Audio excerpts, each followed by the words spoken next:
Programme अपनी बैठक दे विच वैसे तो गल्लां सारियां सुलझियां सियाणियां होंदियां रहिंदियां ने। एक सवाल है मेरा चीमा साहब, घुमन साहब, सियाणे दना बंदे बैठे हो, एक बंदा है ओदी असी बड़ी या करने आ, बड़ी कदर करने आ, बड़ी रिस्पैक्ट करने आ, ओनू इंज कह लो कि सिर ते बनने आ, ते जे इन्नी या करन दे बावजूद ओनू इज्जत रास ना आवे, प्यार ओनू रास ना आवे, ते फिर ओदा की हाल है, की करना चाहिए?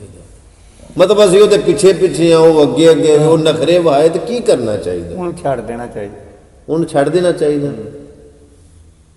ते दिल ना मने छड्डन ते फिर भी, ते फिर दिल क्यों ना मने भी जरा फड़ा ही नहीं देता, नहीं देता यार, दिल ना मने तो उन्हें राजी करो, तो उन्हें वकम जो मत जो भी वो बड़ी बड़ी करके देखिया कईयां ते नहीं होए, नहीं हुंदे। क्योंकि यह प्रोग्राम दे विच जी सवाल पुछदे ने मैनू कमेंटां दे विच इनबॉक्स दे विच आके, व्हाट्सएप ते आके, डायरैक्ट कॉल करके, तो मेरा हक बनता है कि मैं उन्होंने कुछ सवालों के जवाब दियाँ।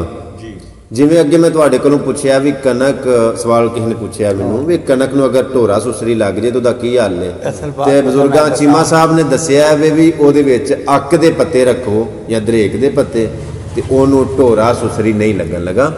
इस तरह ही कुछ सवाल मजीद पूछने आ, मैं इन्हां कोलों सवाल पूछांगा, क्योंकि सियाणे बंदे ने गल दी वंड कट्टदे ने जी, बिल्कुल जिहड़ी गल करन दे पते दी करनगे, मेरे आंगू कच्चियां गल्लां नहीं करदे, पक्कियां गल्लां करदे ने। ते जे मेरे कोलों भी पक्की होई तो समझियो इन्हां सियाणियां कोलों बह के मैं कोई पक्की सीखी है, और मैं इन्हें जोगा नहीं सा।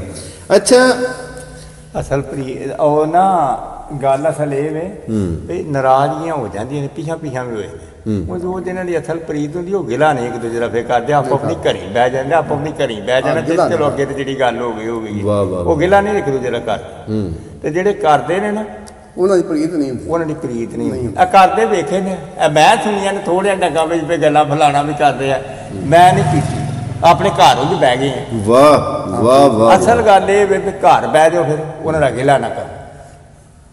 इत्थे एक मैं गल लगा करन, साहब ने आखिया किवें असल प्रीत जिन्हां दी ओह यार यार दा गिला नहीं करदे, असल प्रीत जिन्हां दी। हां, ये गल ठीक है, मियां साहब ने आख्या सी चंगी मंदी सजना कोलों ते सहवारी हो जांदी, यार यारां दा गिला नहीं करदे, असल प्रीत जिन्हां दी। जो अख खुली तो तस्वीर ओझल हो गई, तो सस्सी ने बैशियां लाल बना लिया, सिर दियां लिट्टां बन गईयां, खाना पीना भुल गई, कपड़े पहनने भुल गई, पागलों तरह हो गई।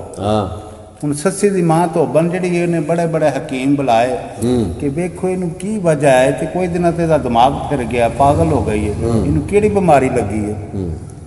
तो जो हकीम ने नबज फड़ी वेखन लगा, तो सस्सी आंदी है नाड़ी छड्ड दे तू बीबा मेरी, हकीम ने तबीब आंदे ने नाड़ी छड्ड के, नाड़ी छड्ड दे तू बीबा मेरी, ते तेनू नहीं मेरा रोग लभना, हाय हाय तू ते सीखी है नवी हकीमी, ते है मर्द पुरानी, ये है मर्द पुरानी, ज्यों ज्यों देवें पुड़ियां दिशांदे ते त्यों त्यों वधदी जांदी। वाह, जांदी हकीम जी नुक्सा एक मेरे याद है, ते मंगवा तुसी दिओ ते वल मैं हो जांदी।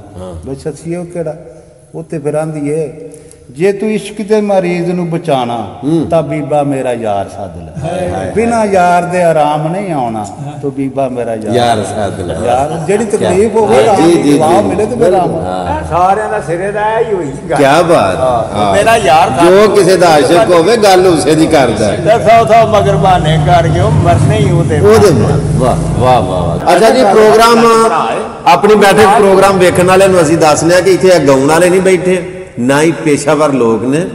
जिवें मैं कल भी दसिया सी कि इन्हां सारियां कोलों बड़ा कीमती टाइम कढाना पैंदा, बड़ा कीमती टाइम लेना पैंदा, और इस तरह ही नहीं कि रह जाते होंगे ने चीमा साहब, घुमन साहब, इकबाल साहब या कोई भी इन्होंने राह जाते फड़ लीते तो बह लीते, नहीं नहीं, पहला बकायदा प्रोग्राम बनाना पैंदा, फिर बहना पैंदा, और सारा तुहाडे वास्ते खेचल हुंदी है। तो अपनी राय दिया करो कि प्रोग्राम कैसा लगा।